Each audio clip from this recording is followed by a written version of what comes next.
చిత్రమైనటువంటిది ఏంటంటే ఒక చిన్న వార్డుని హెడ్డింకులతో మాటలతో మౌత్ పబ్లిసిటీతో తప్పుడు ప్రచారం ఎట్లా చేయొచ్చు అనే దానికి సజీవ సాక్ష్యం.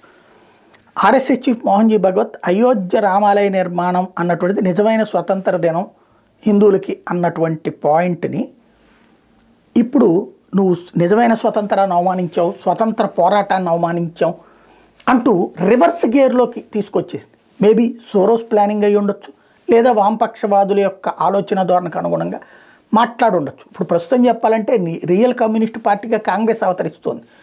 మైనార్టీల బుజ్జిగింపు, మెజార్టీల వేధింపు అన్నటువంటి దాంతో పాటుగా హిందుత్వాన్ని పదే పదే వెటకారం చేయడం, ఈవెన్ నిన్న కూడా కుంభమేళ అంటే పాపాలు కడుక్కోవడానికి వెళ్తారు లాంటి మాటలు మాట్లాడినటువంటి పరిస్థితి ఉంది. ఇక్కడ వాళ్ళ పార్టీ కార్యాలయం ప్రారంభోత్సవం సందర్భంగా ఈ విచిత్రమైనటువంటి వ్యాఖ్యలు ఆర్ఎస్ఎస్ చీఫ్ మోహన్ జీ భగవత్ని దారుణంగా విమర్శిస్తూ, అసలు పాయింట్ ఏంటంటే నాకు అర్థం కాంది, గాంధీ గారు స్వతంత్రం వచ్చిన తర్వాతనే అన్నారు ఏమని, ఆడపిల్ల అర్ధరాత్రి ఒంటరిగా తిరిగితే నిజమైన స్వతంత్రం వచ్చినట్టు అని.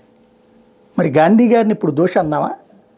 ఇవాళకి కూడా అర్ధరాత్రి పూట్ల కూడా మహిళల మీద పట్టపగలు తిరిగేటటువంటి అప్పుడే చాలా చోట్ల ఇబ్బంది పడుతున్నారు కదా, అత్యాచారాలు జరుగుతున్నాయి కదా. మరి నిజమైన స్వతంత్రం రాలేదన్నారని చెప్పి గాంధీ గారిని గురించి విమర్శిద్దామా? ఏ అంశాన్ని ఎలా మాట్లాడాలి అనేది కాదు, ఎలా వక్రీకరించాలి అన్నటువంటి రూట్లోకి తీసుకువెళ్తున్నారు.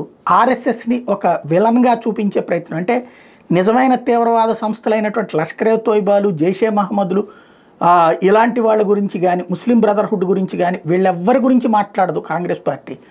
కానీ దేశభక్తి అన్నటువంటి పాయింట్ని మాత్రమే ప్రధానంగా తీసుకుని సాగేటటువంటి ఆర్ఎస్ఎస్ని మాత్రం కక్షగట్టి దారుణమైనటువంటి తప్పుడు ప్రచారాలు చేసుకుంటూ పోతుంది. నిజమైన తప్పులు చేసే వాళ్ళని కాపాడుతోంది. దేశాన్ని తప్పుల నుంచి రక్షించే ప్రయత్నం చేస్తున్నట్టు ఆర్ఎస్ఎస్ని తప్పుగా చిత్రీకరించే ప్రయత్నం సీరియస్గా చేసుకెళ్తోంది. మరి కాంగ్రెస్ పార్టీ లక్ష్యం ఏంటి?